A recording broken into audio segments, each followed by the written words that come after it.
Selamat pagi, selamat siang, dan juga selamat malam kepada Ibu dosen dan teman-teman lainnya.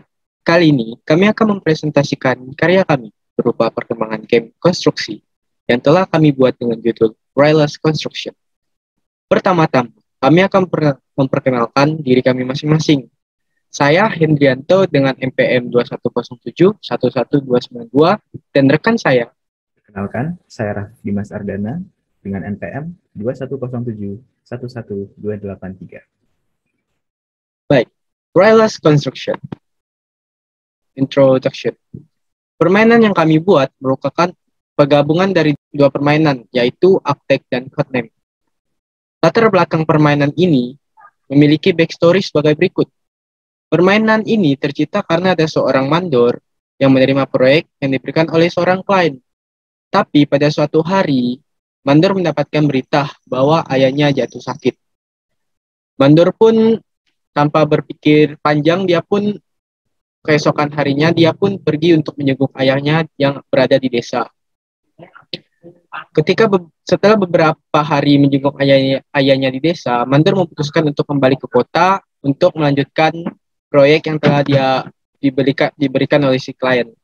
Tetapi mandor tidak dapat meninggalkan desa karena kondisi desa sedang di lockdown karena COVID-19. Jadi, apakah mandor dapat menyelesaikan proyek yang telah diberi oleh si klien? Baik, jadi kartu kami memiliki 2 edisi, dan edisi selengkapnya akan dijelaskan oleh rekan saya. Baik, selanjutnya target permainan kami adalah orang-orang berumur 13 tahun ke atas. Masalah dan sebab masalah. Masalah dan sebab masalah kami ada 3. Kekerasan. Para arsitek menggunakan alat pemukul untuk memberi tanda kepada pekerja. Kedua, durasi yang lama. Durasi yang lama tentunya menyebabkan para pemain akan merasa jenuh dengan permainan ini. Dan yang ketiga, komunikasi. Komunikasi dalam permainan sebelumnya menggunakan bahasa purba yang akan sulit digunakan untuk berkomunikasi antar pemain. Solusi dari permainan kami adalah kami menghilangkan penggunaan alat pemukul dalam permainan Uptake dan merubahnya dengan menggunakan alat pembantu, yaitu kartu sebagai pelengkap permainan. Kedua, kami juga mengurangi durasi permainan agar memaksimalkan waktu yang digunakan para pemain. Dan juga kami menggunakan bahasa Indonesia untuk memudahkan dalam berkomunikasi dalam permainan kami. Baik, selanjutnya aturan permainan. Permainan kami dilaksanakan selama 7 tahap. Satu tahap berdurasi sekitar kurang dari 3 menit ataupun 3 menit. Pemain dalam permainan ini berjumlah 5-10 orang, dengan syarat 1 orang harus menjadi mandor. Pemain memilih 1 orang sebagai mandor, dan mandor akan mengambil 1 kartu acak yang berisi proyek pembangunan yang akan dibangun oleh kedua tim. Setiap bagian pembangunan memiliki kode warnanya masing-masing. Pemain hanya diperbolehkan mengambil 1 bagian pembangunan dengan 1 kode warna dengan syarat sebanyak 50 blok per bagian. Mandor tidak boleh menyebutkan nama bangunan yang akan dibuat pada kondisi apapun, terutama pada saat hint pertama, hint kedua, dan ketiga. Dan apabila mandor menyebutkan nama pembangunan atau proyek yang akan mereka buat, maka permainan akan dinyatakan selesai dan tidak ada pemenang. Mandor hanya dapat menyebutkan hint mengikuti dengan yang terdapat di kartu permainan. Tidak diperbolehkan untuk mengajukan hint dengan pemikiran sendiri. Pekerja kedua tim saling menunggu apabila salah satu tim belum selesai pada suatu tahap. Dan para pekerja tidak boleh mensabotase bangunan tim lawan. Apabila hal ini terjadi, maka tim yang melakukan sabotase akan dianggap kalah dan tim yang disabotase akan dianggap sebagai pemenang dalam permainan ini. Pemain akan dianggap menang apabila kode warna setiap bagian cocok dengan kode warna yang ada di kartu.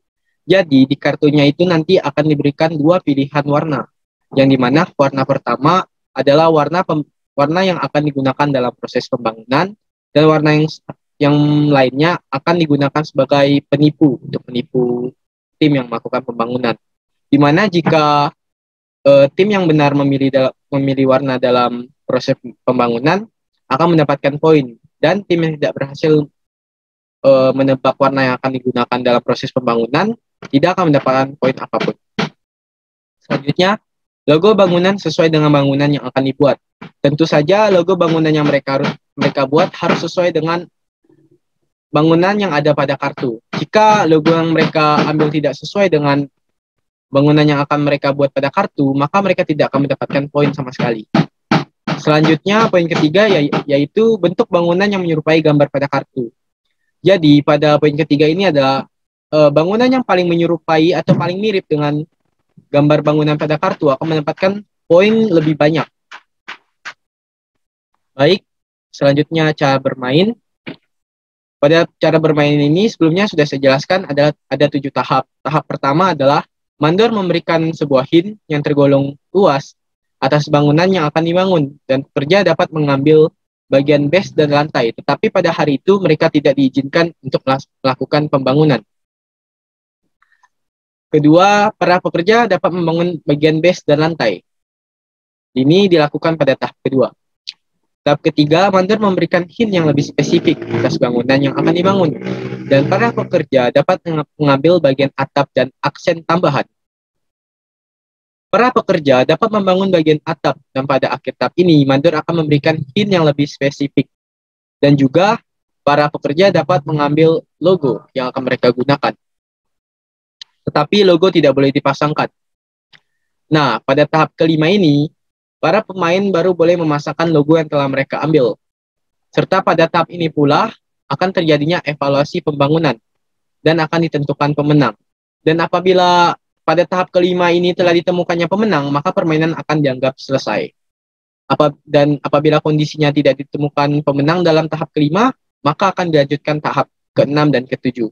Di tahap ke-6, kedua tim akan merobohkan bangunan yang telah mereka buat.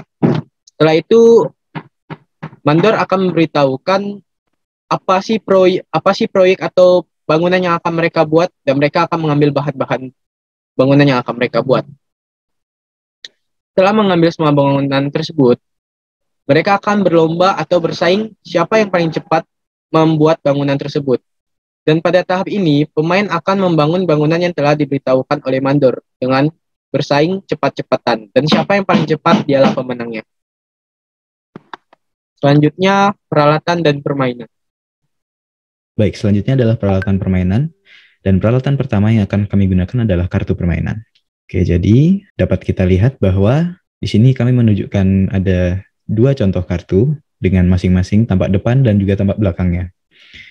Untuk contoh yang pertama, kami menggunakan rumah sakit, di mana bahan bangunan yang akan kami gunakan adalah yang pertama, ada basement abu-abu, yang kedua ada dinding berwarna putih, yang ketiga aksen yang warna merah, yang keempat atap berwarna putih, dan juga logo dengan palang merah. Untuk tampak belakangnya, kami telah menempatkan hint beserta beberapa pilihan warna pada bagian-bagian bangunan agar para mandor tidak kebingungan pada saat memberikan hint ataupun memberikan pilihan warna kepada para pekerja. Oke, untuk selanjutnya ada logo bangunan dan juga balok bangunan. Untuk logo bangunan ini kita pakai untuk mengidentifikasi bangunan yang telah dibuat. Dan logo bangunan akan kami persiapkan sebanyak 15 untuk setiap paket. Sedangkan balok bangunannya adalah sebagai media utama dalam permainan wireless construction, di mana akan tersedia berbagai warna. Selanjutnya, untuk marketing, kami menggunakan 2 edisi. Yang pertama ada paket komplit, dan ada juga paket yang card only, atau paket di mana hanya tersedia kartu dan juga logo-logo balok. Mengapa kami menyebutnya paket komplit? Karena di dalamnya sudah terdapat 510 balok bangunan yang dapat digunakan apabila pelanggan belum mempunyai balok-balok bangunan yang dapat digunakan untuk bermain permainan kami. Lain halnya dengan paket card only, di mana hanya terdapat kartu dan juga logo-logo bangunan yang di dalamnya. Tentu hal ini akan mengurangi harga dari paket tersebut. Selanjutnya adalah target marketing. Target marketing kami tunjukkan utamanya kepada anak SMP dan juga SMA. Mengapa? Karena kami ingin mengembangkan kreativitas anak-anak bangsa, terutama SMP dan SMA. Karena menurut kami, umur 13-17 adalah umur yang tepat untuk mengembangkan kreativitas. Dan selanjutnya adalah pengedaran produk. Kami akan mengedarkan produk ini terlebih dahulu di Indonesia. Karena tujuan kami adalah yang tadi, untuk mengembangkan kreativitas anak-anak bangsa. Tetapi tidak menutup kemungkinan bahwa kami akan menyebarluaskannya ke negara tetangga atau ke negara-negara Asia Tenggara lainnya. Baik, sekian presentasi kami. Terima kasih kepada teman-teman, rekan-rekan, dan juga dosen yang telah memperhatikan presentasi kami. Saya mewakili Hendrianto, undur diri sekali lagi. Terima kasih.